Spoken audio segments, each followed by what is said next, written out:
is called Triangular Man. The book is called Triangular Man. Why? Because to be triangular is to be whole. If you're not triangular for a man or aim at being that, you can't really be a human being. And I call it Triangular Man because really a woman is triangular. A man is not, can't be really triangular. So this book should be called Angular Man, like an angle. And as I said, I thank a lot of people, including David Rich, who pushed me to write this book. So let's go through it chapter by chapter. And there are many pictures that will help you to understand it better. So here we go through the book. Yes, these are acknowledgements of my family, everybody I thank in the beginning. But the very important thing, my hand was not sufficient. I was the tool of Kadosh Baruch Hu, and he's the one who drove me to it. Yes. My hand was not sufficient, my whole being was his tool. This is the main purpose of it. I already thank Ephraim who is here, and I already thank him for giving a lot of insights to write this book. I quote him a lot in this book actually. I hope that he won't mind, because most of my insights are from him. So here we are, we're just going to chapter 1. So my son and I, Fabrice, are playing like a duo about the war in Gaza. He sings it in a very gentle way, and I'm more black about it. So this is the 2008 war in Gaza, of course. Oh yeah, Okay. So chapter 1, some examples of the angle and the triangle. I give a lot of examples of the angle and the triangle. In the Bible, the yin and the yang, you've got the angle there, in the yin and the yang. In the Aleph, it's the whole harmony, so it's the unity in the Aleph. No, every Dora. Dora, yeah. So I mentioned yoga, Buddhism, and all these letters, which judgment, the two yuds, the Aleph is with two yuds and the vav in between. So there is like in Izun, I mentioned the balance. The Pe is the breaking through, Aleph is the Izun, and Pe is the fragmentation, the pitzul, the thing breaking it all up. If you've got anything to add, please add on, Larry. Therapy, you've got the therapy is the refuah, it's the French name, and it comes from the Hebrew. In this book, towards the end, I compare a lot of things that from the Hebrew put into Loazit languages. Now we come to the three branching part and the three branch part. And look, stop here, please. See, Chomsky, he analyzes, is a very famous linguist, Jewish actually, and he said this sentence, John was examined by the specialist, and he shows the anatomy of the sentence. Now, if you can look at it, it looks like branches. So the whole soul of the whole languages is like an anatomy. It looks like a tree. So this is very important. This is called transformational grammar. He even calls it transformational grammar, like in nature. Nature transforms itself. Yeah, you can go on, please. This is from his book. Now, we have got Darwin. You all heard of Darwin? Again, you've got the species that survive, the species that don't survive. And if you see on the left, they are the best surviving species. And on the right, they're not surviving so well. So again, it looks like branches of the nature. And again, their whole theory is stolen really from nature. And I don't want to admit it. Most of them are not really religious, don't believe in God. And I just take off the idea of God, of dramification. And they've got E equal MC2 with the Einstein theory. And again, it's 3. You've got a picture of 3. Energy, matter, and speed of light. You've got the triangle there. Yes, here if we look at the flash of lightning, we have got again, before there is a flash of lightning, could you explain, please, no more than that. Oh, wow. The flash of lightning. Well, let's go back up a little bit. Let's remember here. Use your own words. All right, so far Yaelle has been talking about the triangle, And the flash of lightning introduces the angle, Yeah. right? So, Thank you, Lauren. So like God is acting like an angle, gives us angle to make His rain. Now, I mentioned about benediction. The benediction is the rain. It's also education. And I said that a lot of people pray for the rain, that we have to pray for the rain to deserve it.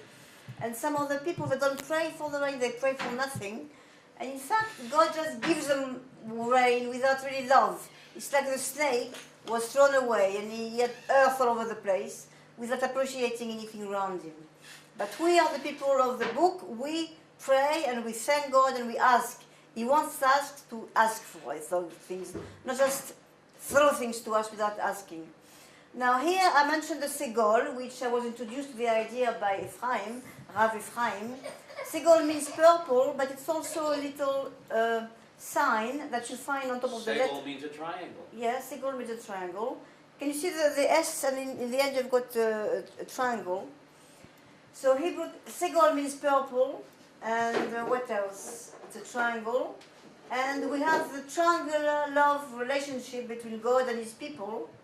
And this idea was conveyed by Rabbi Ephraim Sperata from an original idea of, whose original idea was it? From Ari HaKadosh, yes?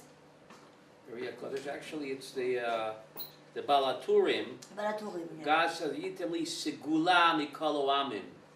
Segula. So the Balaturim says that we and God are part of the love triangle. Yisrael, Baraita, Kitche Baruch Hu Chad. The Jewish people, the Torah, and the Holy One, blessed be He, are all part of this mystical love triangle. Jewish people, God, and the Torah. So that's the word segulaf and the word segol, the love triangle. God, the Jewish people, and the Torah. So there is a spiritual relationships between us and God. And again, you mentioned the triangle. What? In every Jewish wedding, Ish ve'isha, Shechina b'neihem. Every Jewish wedding, God is present. Now, to stick to God, the men have to wear all kinds of garments. They have to wear all kinds of things that the women don't have to wear all these. They just have it in themselves. Then I talk about the way the chayots walk. You know, the different way of walking. I got an idea from Maimonides on this. Yes, I talk about the concept zero. From the concept zero came up the whole life. Like the dinosaurs, they came from the concept zero. We think they are extinct, but they're not. You know, they came from zero, and we are the follow-up. Here's the very important part of the book where you can see this theory. When you put your two hands close together, you look at your hands, put two balls together, you see a triangle coming from your lifeline. So it just tells you in front of you about the angle, that you have to be one, and you have to live with your own triangle and spread it to other people who have also got it. And this was given by Don Maxwell, my brother-in-law. Here, look. Now the elephants, they've got hardly any angle, and you see they're big, heavy bones. And because of that, on the left, they can hardly move. Whereas the camel has got very high triangle, and so they can move faster and better. So again, the lack of movement, or the more movement, you get through the triangle, or the lack of triangle. Of angle, sorry.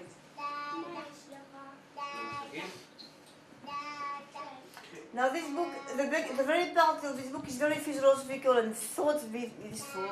The second part of the book, which got very recently, is more flesh and down to earth.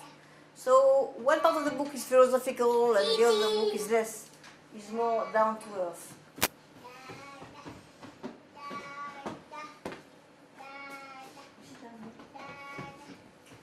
Anyway, chapter 2, I look for common factors. You've got the leaf, the branch, and the root. Now, three triangular things, and all giving life to branches, and the branches are angles. So you've got to have a number 3 to trigger the number 2, the figure 2.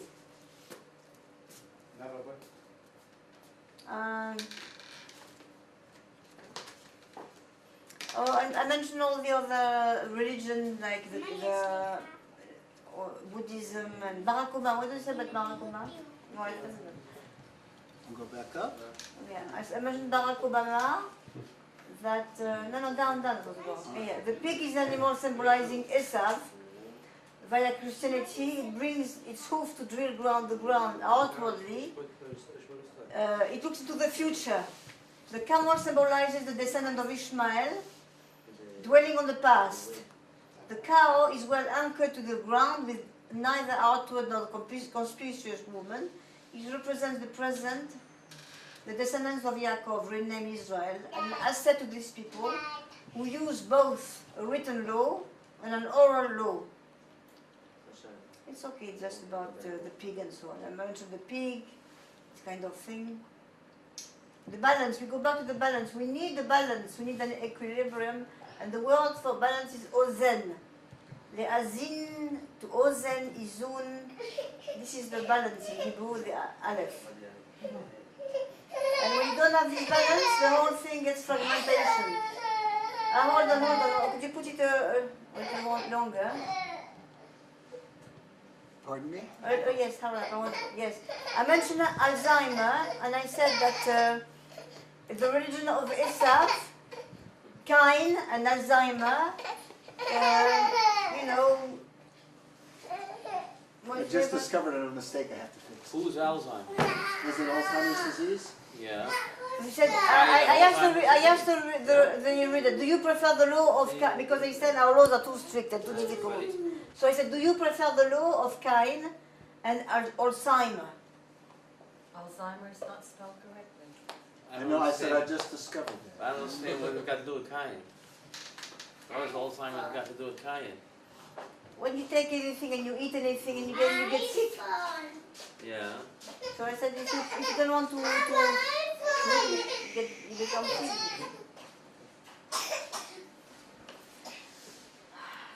Now we have to go faster because it's a long book. So I want to show the pictures more. How many pages is it? 265, 250.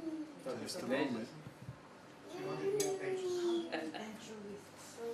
Yeah, here I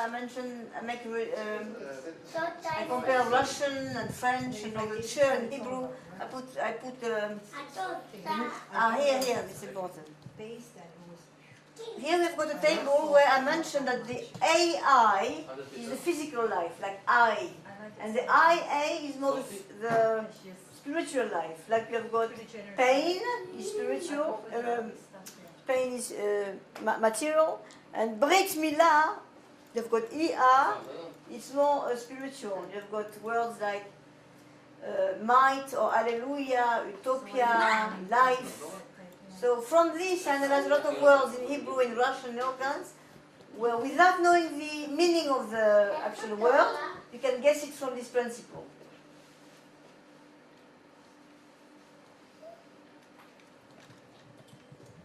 So here I'm doing the anatomy of languages, analyzing the languages. So emet, which means truth, and the word sheker, which means lie. If you look, the emet stands on its own. It's a very good base. The emet stands on its own feet, yes? Well, the sheker, Sheker ein lo raglayim. he has got no feet. Talmud says that. Sheker ein Bediou. lo raglayim. Yeah. And eventually he has to collapse. Okay? Now here I mentioned this idea from the Torah. The Torah, a three-part Torah. We have a three-part Torah. You all know that. You've got a three-part Torah.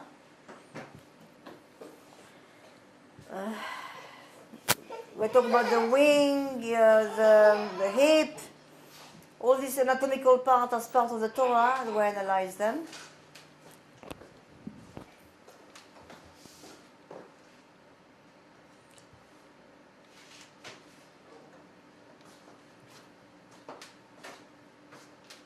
The shoulder blade. Again, the shoulder blade is triangle, and it allows you the movement of your hand, the angles.